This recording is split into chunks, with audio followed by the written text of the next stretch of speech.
Oke, selamat datang di podcast Hubungan Internasional. Podcast ini dikelola oleh Departemen Ilmu Hubungan Internasional Universitas Gadjah Mada. Podcast kita ini membicarakan mengenai masalah-masalah hubungan internasional dan politik kontemporer dengan topik-topik yang berbeda saya kira di setiap episodenya.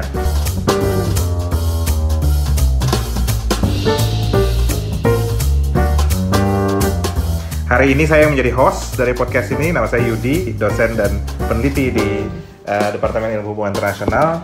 Hari ini topik yang akan kita bahas adalah mengenai demokrasi di Indonesia. Topik yang kesannya sangat generik sebetulnya ya, tapi di tengah-tengah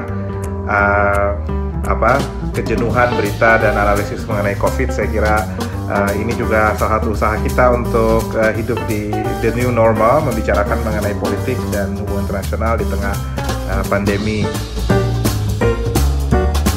Hari ini membicarakan demokrasi dan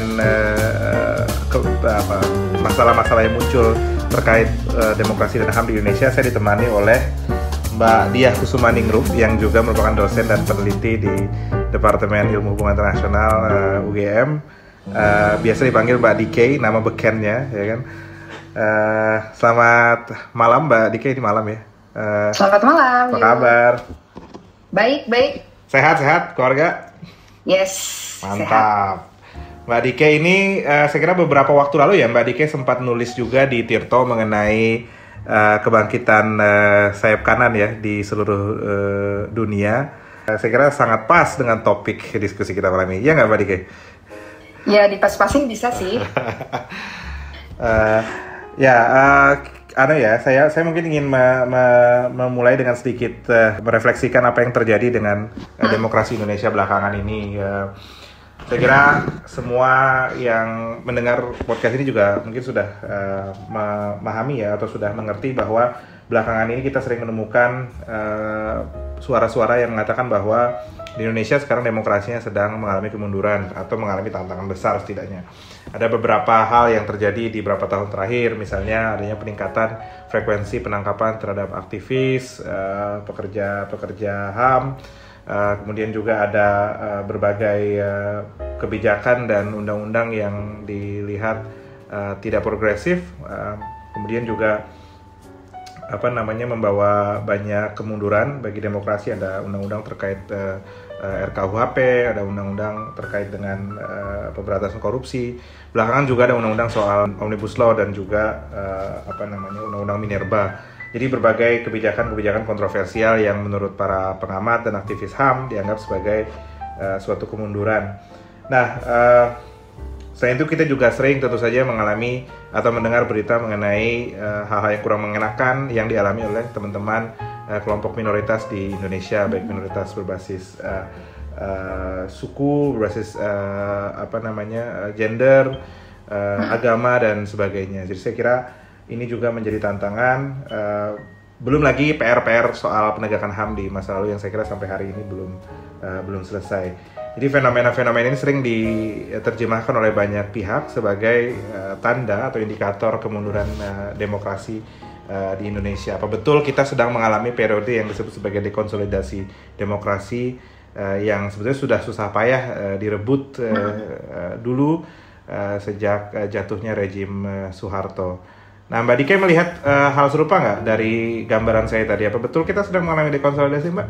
Makasih Yud buat pertanyaannya. Aku kira ini timely banget, pas banget waktunya mumpung kita merayakan atau memperingati 22 tahun reformasi, 21 Mei 1998.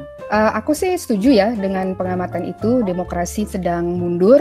Dan kalau mau lihat mau pakai pegangan yang lebih kuantitatif dan segala macam, sebetulnya kita bisa merujuk ke laporan Freedom House.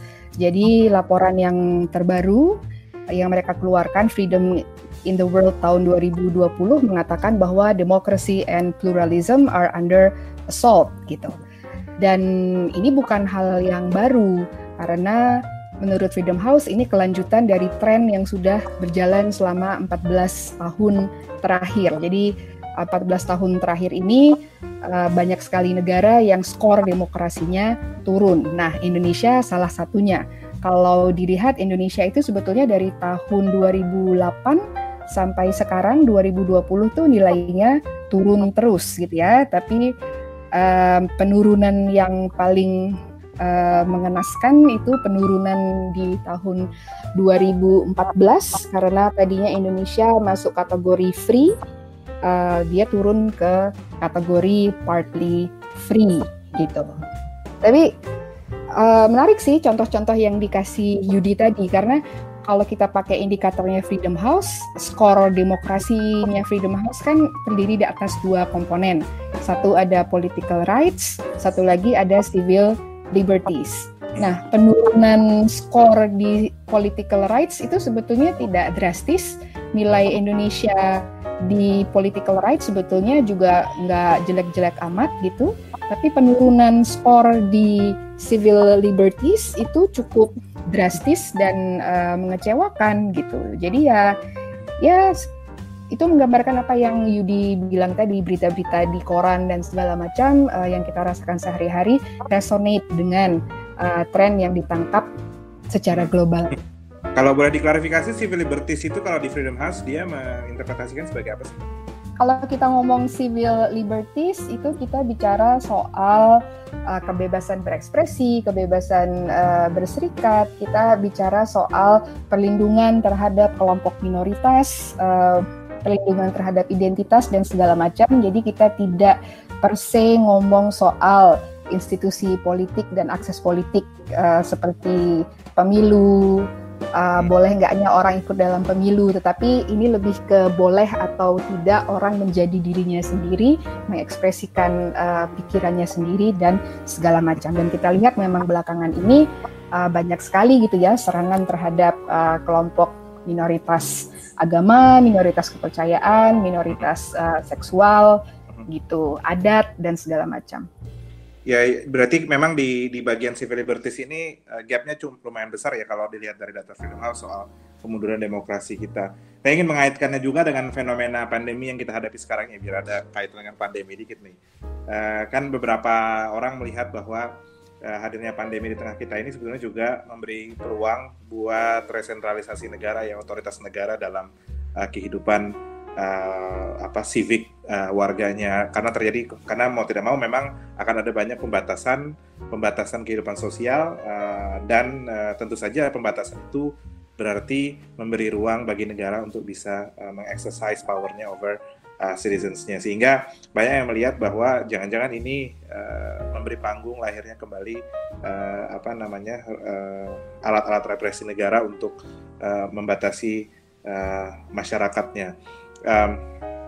Saya kira ini juga relevan ketika kita bicara situasi pandemi ini dengan juga ruang-ruang yang semakin sempit, yang semakin terjepit bagi kelompok-kelompok minoritas dan marginal di tengah pandemi ini juga. Apakah memang kebijakan-kebijakan negara misalnya memperhatikan kelompok-kelompok minoritas ini yang selama ini di situasi normal saja mereka mengalami banyak masalah, apalagi kalau di situasi-situasi pandemi dan krisis seperti ini. Apakah Mbak Dike melihat ini juga menjadi milestone penting juga ya untuk melihat bagaimana peran negara dan masa depan demokrasi kita pasca pandemi atau selama pandemi ini? Aku kira di mana-mana kedaruratan itu selalu ditanggapi oleh negara dengan perspektif order gitu ya, ketertiban. Jadi kalau ada situasi darurat, maka insting negara adalah menghadirkan order gitu. Nah, kalau dalam kehidupan sehari-hari yang normal saja, keberadaan kaum marginal dan segala macam itu sudah dianggap mengganggu gitu ya, mengganggu proses politik, bikin ribet aja nih dan segala macam, maka situasi darurat yang memunculkan insting menegakkan ketertiban itu sangat berpeluang untuk membuat suara-suara ini semakin silent gitu ya. Kita bilang kita lagi ada urusan besar nih, kalian diam dulu aja gitu. Jadi memang itu sesuatu yang mengerikan gitu. Sebetulnya kita bisa berandai-andai yang namanya kedaruratan itu harusnya didekati dengan perspektif perlindungan, protection. Jadi dalam situasi darurat justru mereka yang paling rentan, justru mereka yang paling marginal dan segala macam itu yang harus dilindungi duluan gitu, karena kalau mereka tidak mendapatkan perlindungan yang layak dan segala macam, ya kita yang lain ini lambat laun atau bahkan cepat gitu ya, kita juga akan terpukul gitu. Mungkin merefleksikannya juga ya dengan cara kita melihat keamanan ya. Mungkin dalam konteks kedaruratan ini kan negara kemudian melihat konsepsi keamanan dalam konteks negara sebagai reference object. Nah, seringkali juga kita abai juga dalam konteks negara juga sering melupakan bahwa keamanan itu atau reference object keamanan itu bukan hanya negara tetapi juga manusia, dan manusianya ini juga bukan hanya manusia yang dikonsepsi oleh negara sebagai citizen yang ideal, tetapi juga kelompok-kelompok yang selama ini marginal yang tidak dianggap menjadi bagian dari citizens. Dan saya kira menumbuhkan menumbuhkan sense of emergency ini dengan reference object-nya yang lebih luas daripada sekedar negara, saya kira penting juga untuk memastikan bahwa upaya-upaya kedaruratan yang diambil itu tidak mengabaikan hak kaum marginal ini. Nah, artinya memang dalam konteks ini, dalam situasi darurat, dalam situasi pandemi, bahkan dalam situasi normal, tren dekonsolidasi ini muncul. Banyak pilar-pilar demokrasi kita yang saat ini juga sudah mulai seperti digambarkan tadi sudah mulai terkikis. Bahkan yang mengkhawatirkan, saya juga sering melihat berita-berita ada pemberangusan buku-buku di tempat-tempat di pasar, di tempat orang toko-toko buku yang dianggap tidak sesuai dengan apapun nilai yang dianggap menjadi nilai dominan atau mainstream. Saya kira ini juga perkembangan yang cukup mengkhawatirkan, sesuatu yang sudah sekian lama di era Orde Baru. Saya kira kita dibatasi akses pengetahuan kita terhadap cara-cara melihat masalah terutama soal HAM dan demokrasi dengan cara yang berbeda, soal ekonomi dengan cara yang berbeda.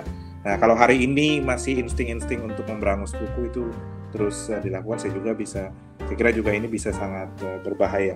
Nah, menurut Mbak Dike, kira-kira apa sih sebetulnya kalau kita sepakat bahwa ada perkembangan yang mengkhawatirkan nih dari demokrasi kita, sebetulnya apa sebab dari semua ini? Mungkin ini pertanyaan yang sederhana, tapi jawabannya mungkin sulit ya. Sulit banget. Ini kayaknya pada titik ini podcast kita perlu mengundang Pak Amal, Profesor Ikhlasul Amal, Bapak Demokrasi kita gitu, dan Mbak Ayu Diasti Rahmawati gitu ya, yang mengampu mata kuliah pengantar studi demokrasi. Bisa nggak dipanggil tiba-tiba muncul gitu? Gimana Mbak Dike? Iya betul. Mungkin ada banyak orang yang bisa punya jawaban yang berbeda-beda terhadap hal ini. Tapi demi kesotoyan kita bersama, mari kita jawab dan coba diskusikan apa yang dari pandang Mbak Dike nih. Kira-kira what gives? Apa yang membuat dekonsolidasi demokrasi ini mulai terjadi dan sedang terjadi di Indonesia? Sebagai seorang political scientist yang baik, tentu kita percaya tidak ada penyebab tunggal gitu ya. Kita percaya pada equifinality gitu. Nah, karena tadi saya memulai dengan data Freedom House, sekarang saya akan pick up dari situ. Freedom House kan tadi ada dua aspek, political rights sama civil liberties. Nah, kita lihat naiknya kelompok kanan itu lucunya, quote unquote lucunya gitu ya, saya nggak tahu at the end of the day ini lucu atau tidak. Lucunya kelompok-kelompok ini naik ke panggung politik, mereka dapat kekuasaan dan segala macam dengan cara-cara yang demokratis. Mereka didukung partai politik, mereka engage ke public debates, mereka memenangkan pemilu gitu ya. Jadi ini mencerminkan memang mereka bisa dengan sangat lihai memanfaatkan skor political rights dengan baik, tetapi begitu mereka ada di dalam lingkaran kekuasaan, mereka menggunakannya untuk mengecilkan civil liberties. Jadi kalau kita lihat kenapa sih ini penurunan demokrasi secara global ini tidak turun nilainya di dua-duanya, di political rights itu turunnya tipis-tipis aja, tapi civil liberties itu turunnya banyak ya. Saya kira karena kelompok kanan pun gitu sekarang mereka sadar atau bahkan percaya bahwa mereka butuh melegitimasi kekuasaannya melalui pemilu yang kredibel. Jadi mereka nggak akan ganggu aspek-aspek political rights gitu ya. Yang mereka ganggu adalah aspek-aspek civil liberties. Dan nggak tahu ini sekarang saya loncat ke database yang lain. Ini database yang saya coba kembangkan dengan Mbak Ayu Diasti Rahmawati, namanya Damai Pangkal Damai. Ini database nir kekerasan. Kayaknya ini deh, kita masyarakat sipil sekarang sudah semakin complacent. Apa ya bahasa Indonesia complacent? Terlena. Terlena. Oke. Kita terlena gitu. Zaman zaman Orde Baru dulu ini banget semangat banget gitu ya menurunkan Soeharto. Di awal reformasi semangat banget bikin undang-undang politik, melakukan security sector reform, membuat aneka lembaga HAM, aneka lembaga anti korupsi dan segala macam. Terus kita kira kehidupan kita udah baik-baik aja gitu. Kita menganggap bahwa demokrasi itu happily ever after gitu ya. Habis itu ya udah hidup tenang. Padahal justru dalam kehidupan berdemokrasi itu kita harus lebih asertif dalam berkonflik, dan konfliknya harus dari kekerasan. Kita sebagai warga sipil harus lebih terampil untuk menggunakan cara-cara nir kekerasan. Ada 198 metode loh, gitu ya, bukan cuma demonstrasi, untuk bisa mendorong agenda-agenda masyarakat sipil. Nah, menarik tadi saya kira ya, berarti memang kekuatan-kekuatan yang ingin kekuatan-kekuatan kanan atau kekuatan-kekuatan yang ingin membatasi civil liberties tadi sebetulnya juga datang dengan memanfaatkan ruang-ruang demokrasi yang diberikan hasil reformasi ya sebetulnya. Dan kalau menggunakan bahasa aktivisme, mungkin demokrasi kita dikorupsi atau demokrasi kita ditunggangi dalam konteks itu, dan dengan cara yang cukup berbeda ya dengan era rejim Soeharto dulu. Mungkin mereka saat ini tidak lagi melihat bahwa otoritarianisme dalam arti yang sangat Orde Baru itu diperlukan untuk bisa sustaining power mereka. Mereka hanya butuh memastikan bahwa di setiap pemilu, di setiap political process mereka bisa mendominasi itu, dan kemudian dalam pemerintahan bisa bisa membuat kebijakan yang menurut mereka paling sesuai dengan kepentingan kelompok. Yeah. Nah, saya teringat juga dengan istilah majoritarianisme ya, yang mungkin juga salah satu yang cukup relevan untuk dilihat di sini. Artinya ketika kita memahami demokrasi sebagai penurutan, kalau di demokrasi hanya dipahami sebagai misalnya dominasi mayoritas terhadap kebijakan-kebijakan, saya kira ujungnya memang akan banyak membawa masalah terhadap kelompok-kelompok minoritas. Tapi kan saya kira demokrasi juga tidak dipandang hanya sebagai apa maunya mayoritas kemudian everything goes. Saya kira salah satu hal yang kritikal dari demokrasi justru apa yang dia lakukan terhadap kelompok yang kalah ya, kelompok yang minoritas, kelompok yang pinggir. Sejauh apa kelompok terpinggirkan ini bisa diproteksi, bisa dijaga di dalam demokrasi. Saya kira itu salah satu measure yang di antara sekian banyak definisi demokrasi yang saya encounter, saya kira itu salah satu yang cukup sederhana tetapi cukup mengena saya, karena kemudian bagaimana we treat our minorities, it's the way which melihat dan mengukur demokrasi kita. Nah, apakah memang kecenderungan Mbak Diki melihat kecenderungan majoritarianisme ini juga semakin semakin kuat ya di dalam masyarakat kita. Ya, kami boleh melakukan ini, kami boleh melarang pembangunan rumah ibadah di sana karena mayoritas penduduk di sana kan beragama ya, berbeda dengan rumah ibadah itu. Jadi selalu anggapannya karena mayoritas maka anything goes. Kira-kira apakah itu rasionalnya juga yang banyak muncul di masyarakat kita? Bisa jadi begitu ya, karena kalau lagi-lagi kembali ke database aksi nir kekerasan tadi, Damai Pangkal Damai, database ini menunjukkan bahwa kelompok-kelompok kanan itu sekarang jauh lebih terampil dan efektif menggunakan aksi nir kekerasan untuk mencapai tujuannya gitu. Kita sebut saja aksi bela Islam dengan jilid-jilidnya gitu, rangkaiannya. Dia berhasil misalnya memenjarakan Gubernur DKI Jakarta.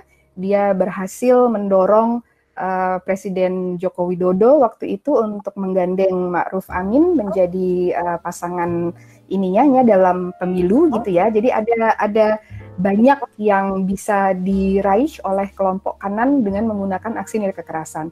Tapi kalau kita lihat kelompok masyarakat sipil yang labelnya gitu ya, atau mengaku atau kita pandang sebagai pro demokrasi, aksi nilai kekerasan mereka tampaknya kurang efektif gitu. Kita ada aksi Kamisan, kita ada reformasi di korupsi, kita ada Gejayan memanggil, kemudian ada apa lagi ya? Ada banyak, ada tolak reklamasi di sana sini gitu.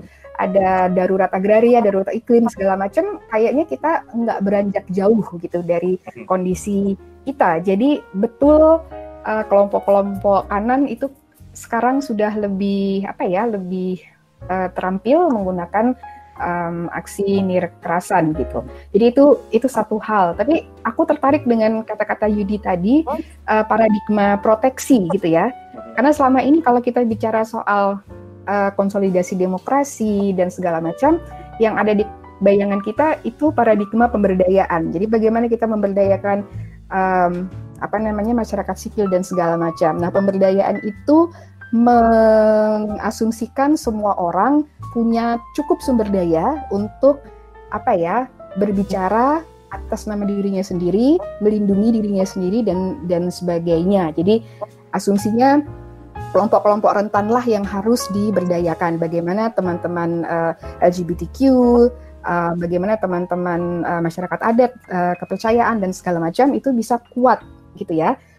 Mungkin kita harus sedikit menggeser paradigmanya dari paradigma pemberdayaan ke protection. Bagaimana kita yang mayoritas ini gitu bisa pasang badan untuk mereka yang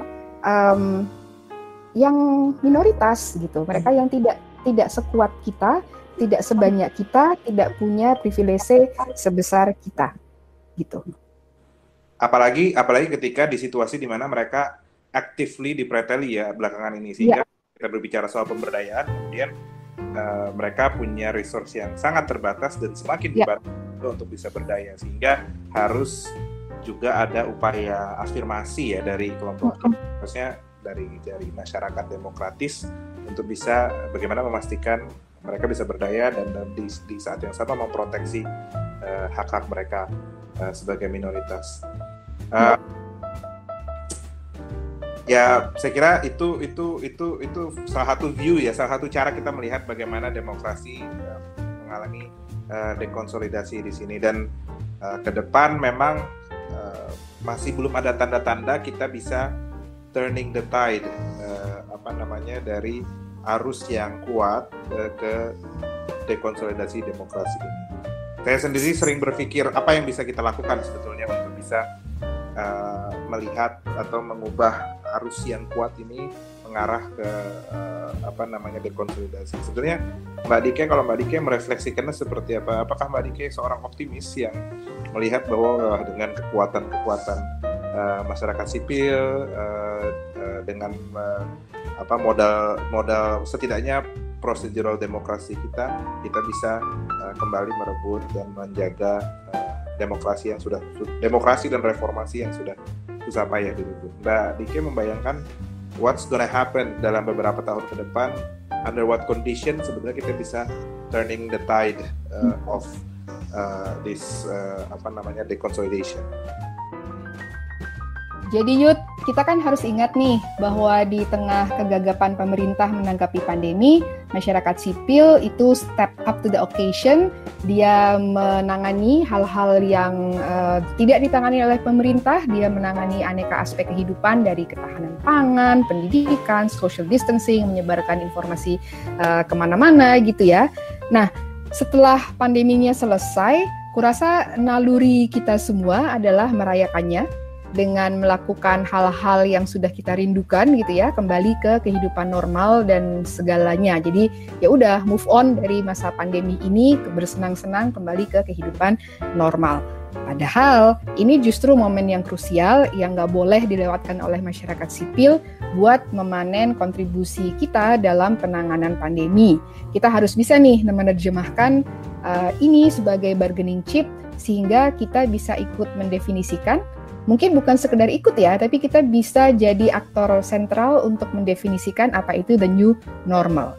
Dan tentu saja the new normal yang perlu kita desakkan adalah yang punya perlindungan kuat terhadap underdogs, terhadap masyarakat adat, terhadap masyarakat kelas bawah, dan yang lain-lain. Jadi the new normalsnya itu the new normal bagi siapa? The new normal yang paradigmanya order atau yang paradigmanya protection. Artinya memang ada kebutuhan juga untuk mengorganisir diri dengan lebih baik, memiliki posisi tawar yang kuat juga di dalam politik yang saya kira semakin hari juga semakin polarizing juga di negara kita ya Mbak. Saya jadi teringat omongan salah satu, saya mungkin nggak perlu sebut namanya, tapi salah satu tokoh mungkin tokoh nasional ya, yang di salah satu diskusi saya pernah akademisi ini, di salah satu saya pernah mendengar beliau mengatakan bahwa sebetulnya ada sedikit kekhawatiran di dalam birokrasi kita. Beliau mengamati bahwa orang-orang yang saat ini menduduki posisi-posisi di dalam kementerian, dalam pembuatan kebijakan, saat ini posisinya masih lumayan in tune dengan semangat-semangat reformasi, karena mereka memang juga orang-orang yang lahir dari proses reformasi, pernah mengalami Orde Baru dan seterusnya. Tetapi yang muda-muda, kelompok-kelompok civil servant PNS kita yang masih muda di junior level, pengamatan si tokoh ini bahwa mereka cenderung hari ini punya outlook yang jauh lebih nasionalistik dari senior-seniornya, dan membayangkan kebijakan-kebijakan yang progresif lahir dari kelompok ini juga menjadi sulit gitu. Nah, saya nggak tahu ini pernyataan empirically correct atau tidak. Mungkin teman-teman yang bekerja di pemerintahan yang mendengarkan podcast ini mungkin bisa merefleksikan apa betul ya peers-nya teman-temannya memang nasionalistik dan outlook yang lebih nasionalistik, sehingga tidak terlalu terbuka dengan ide-ide yang lebih progresif ya, kalau kita menggunakan istilah itu.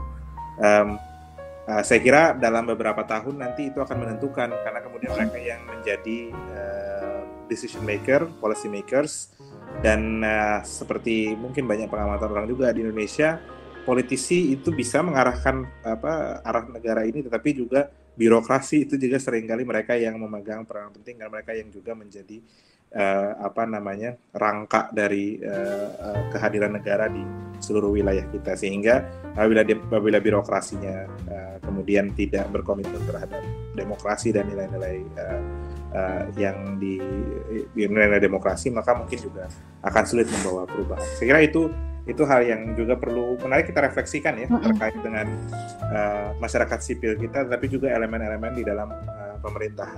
Saya sih masih berharap, karena mereka muda-muda, terbuka membaca, terbuka belajar, terbuka terekspos dengan ide-ide yang lebih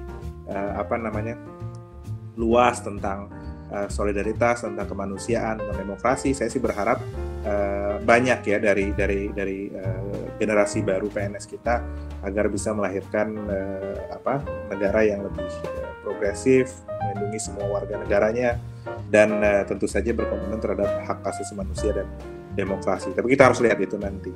Iya. Nah ini karena Yudi tadi merefleksikan seorang tokoh nasional, kayaknya aku pengen ikut-ikutan merefleksikan kata-kata seorang tokoh nasional juga gitu. Ada dua hal sebetulnya. Satu soal deliberasi. Orang lupa bahwa demokrasi itu soal deliberasi. Jadi ini bukan sekedar orang boleh berbeda-beda, kemudian kuat-kuatan, entah kuat-kuatan jumlah, kuat-kuatan diskurs atau apa, tapi orang lupa bahwa yang berbeda-beda itu sebetulnya harus membuat ruang di mana mereka bisa saling mempengaruhi, saling berdeliberasi. Kalau kamu nggak setuju pendapatku juga nggak apa-apa, tapi aku punya kesempatan untuk memberitahumu kenapa aku begitu, dan sebaliknya. Jadi demokrasi sebagai ruang deliberasi itu kayaknya menyusut gitu ya. Satu, kemudian pemilu itu kalau kita bilang sebagai sebagai pesta demokrasi itu juga kayaknya mengecilkan arti politik. Harusnya pemilu itu bukan dilihat sebagai pesta demokrasi tapi penghakiman demokrasi gitu. Jadi kita tidak sedang merayakan siapapun, tapi kita sedang menghakimi, kita sedang mengadili pejabat yang ada di periode lalu, apakah dia pantas diberi kepercayaan lagi di tahun-tahun berikutnya. Jadi mengembalikan politik gitu ya di dalam demokrasi.